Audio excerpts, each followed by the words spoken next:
In an interview with CBN News, Vice President JD Vance said the agreement with Iran will be good for both America and Israel, even though there's strong objections to the deal and questions about whether Iran can be trusted.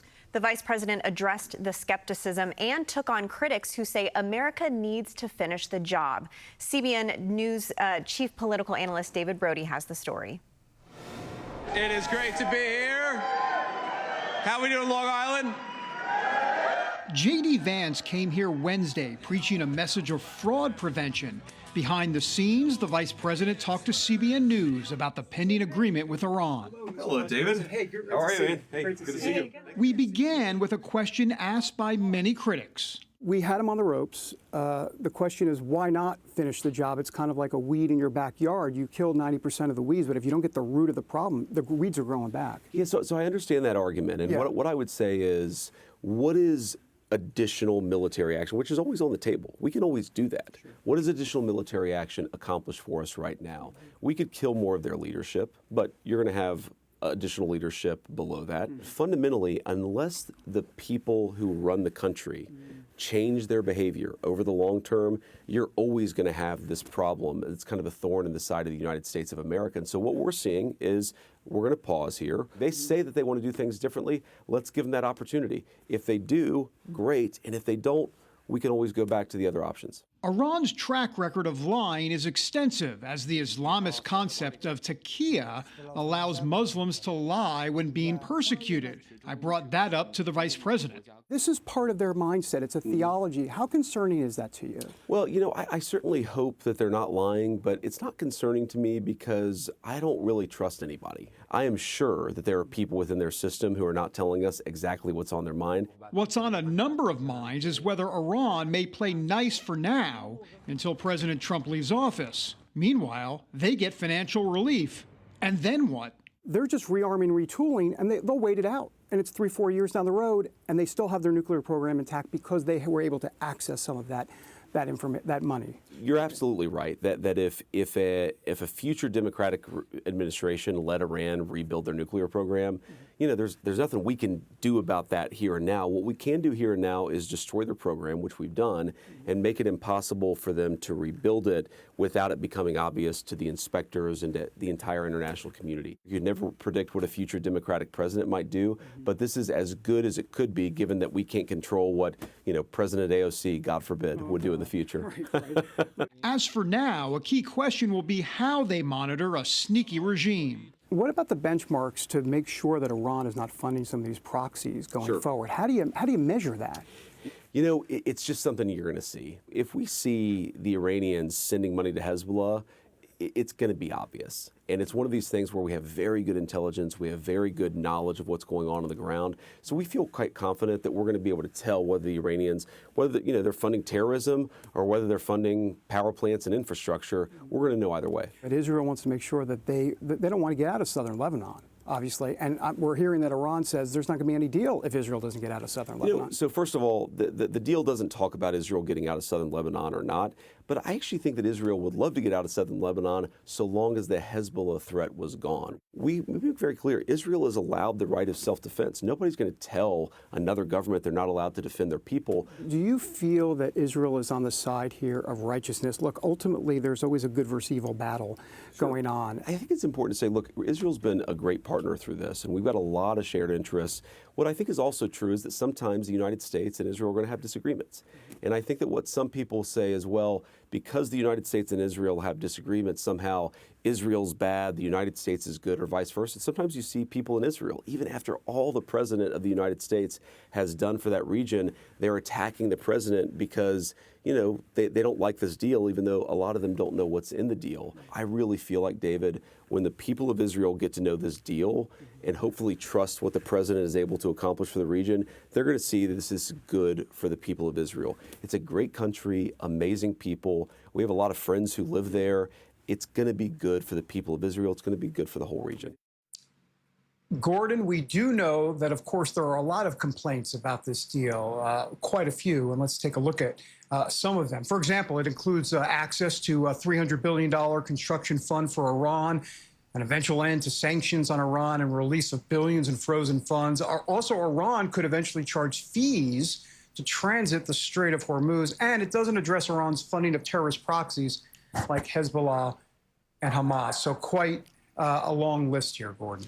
Well, David, for me, the big issue is it doesn't appear to be a good deal for the Iranian people. And you go back to January, the number of statements made by the president, the administration, encouraging the revolution, encouraging people taking to the streets, and they paid with their lives. And now it looks like the hardliners in the Republican Guard are firmly in control. So what's the justification for allowing this regime to stay in power? Well, a couple of things. First of all, as it relates to the Iranian people, I did ask the vice president about why not just arm the Iranians. As a matter of fact, that answer will be part of the entire interview airing on the CBN News YouTube page tomorrow, so everybody can check it out there. But in essence, what he said is, look, it's not like we can just drop weapons from the sky, is what he was talking about. And he also believed that they didn't have, being the people of Iran, didn't have the framework, the structure, if you will, for that to necessarily happen in a good and conducive way. So that's part of it. Look, in terms of where this goes from here, you know, it's kind of like, you know, spanking a child. You know, the Iranians got spanked by the United States. The United States believes that that nuclear program is now a few years away, at least, from being rebuilt, maybe more than that. And now it's Iranian Islamist regime 2.0, and they want to see how this is going to unfold. There's going to be a pause, as JD Vance says. I think, though, obviously, a lot of concern about that and whether or not that actually happens. And the truth of the matter, Gordon, if we can just talk politics on all of this, because they're all intertwined, let's be honest. President Trump wanted an off-ramp. He saw what gas prices were doing out there. He saw the world economy being extremely concerning to him, and he wanted to get out. As a matter of fact, he kind of alluded to that in this press conference he had at the G7 before leaving back for Washington. Take a look at this, Gordon. So the one thing I didn't want to see is economic catastrophe. If you kept this going, that could have happened. But all I know is every time we talked about the possibility of peace, the stock market shot up like a rocket ship. So, Gordon, not a shock that economic calculus part of the Indeed equation here. Well, the politics is all part of the deal, too. And so the Democrats were pretty much aligned against the war, against regime change, trying to rein in President Trump. Was that based on it just seemed odd that they seemed to be allied with the Republican Guard. Was it just anti-Trump? Is that the reason for it? Yeah, I think so. The TDS syndrome strikes once again.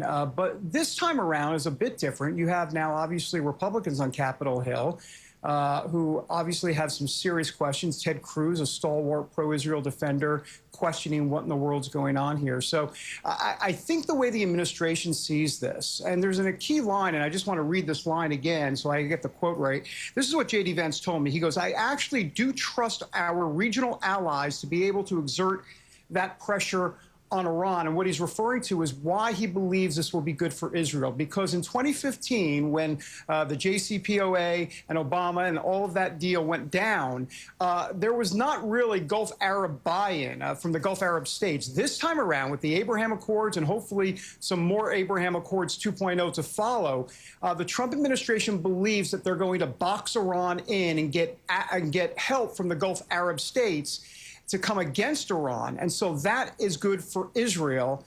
Of course, we know that Israel is not only being attacked, but of course, Kuwait and other Saudi Arabia and others have been attacked by Iran. So to put Israel and some of these Gulf Arab states on kind of the air quotes same side to a degree, this administration says they believe it'll bode well for the future for Israel. We'll see. I mean, I think the jury's still out on that big time.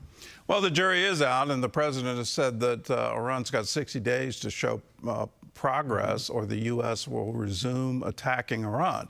So I've got to ask, is that likely, given that the midterms are just around the corner? So you count out 60 days, and you're in September. Are you really going to do that right in advance of the midterms?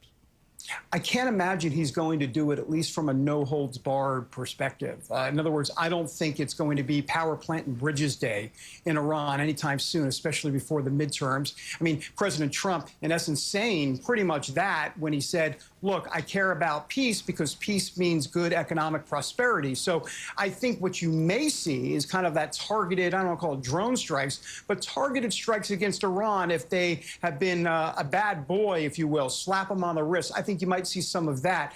But Gordon, this thing is just, you know, this is tough sledding right now, and this is on JD Vance. So let's be clear. I mean, JD Vance, Steve Witkoff, Jared Kushner wanted this deal.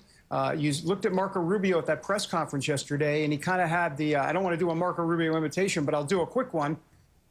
It was like a deer in the headlights look. There is a schism there between JD Vance of what they want and what Marco Rubio wants, because I don't think Marco Rubio likes this deal at all. I mean, President Trump was talking about missiles for Iran, saying, well, if Saudi Arabia has missiles, then Iran should have some missiles. Really? There's some tough sledding ahead. Well, aren't there divisions as well? I mean, you talked about it earlier, just congressional Republicans saying this isn't a good deal. Are we going to see that division going forward? And is this a prelude, if you will, to 2028, where it looks like it's Vance, Rubio as the leaders for the nomination on the Republican side? Is this going to be the framing moment for that primary contest?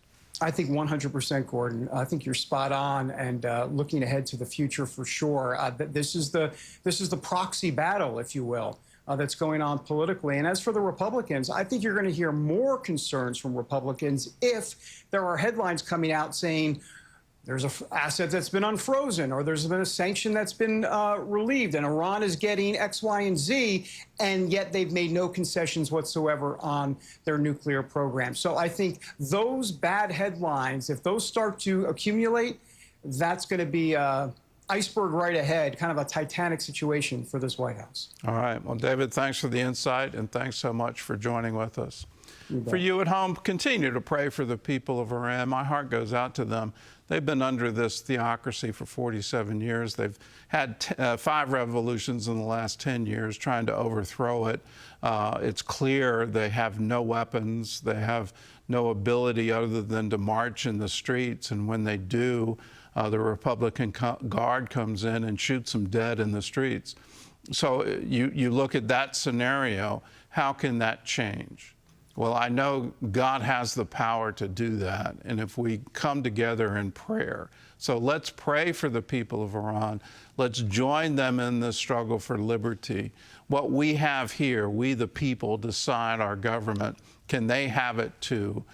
Can the King of Kings come in and say, no, the people of Iran need to have their voice and need to have their government back?